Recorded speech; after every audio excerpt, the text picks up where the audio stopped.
La cible est atteinte. Yvan, tu as fait combien? Yvan a marqué 3 points avec sa sagaie en bambou et son propulseur.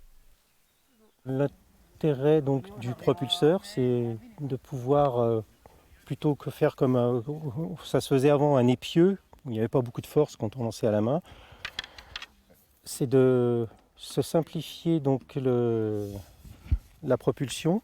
Ça me permet d'avoir, en développant très peu de force au niveau du corps, de pouvoir lancer avec beaucoup de puissance et de vitesse cette flèche.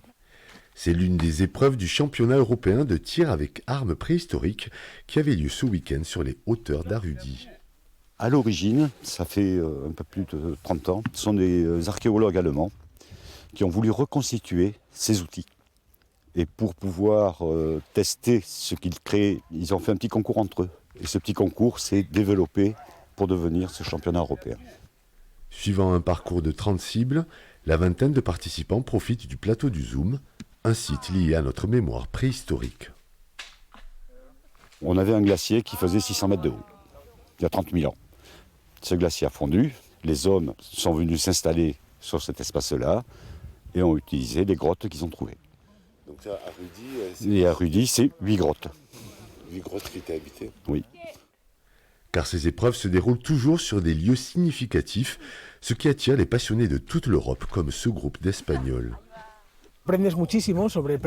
Tu apprends beaucoup sur la préhistoire.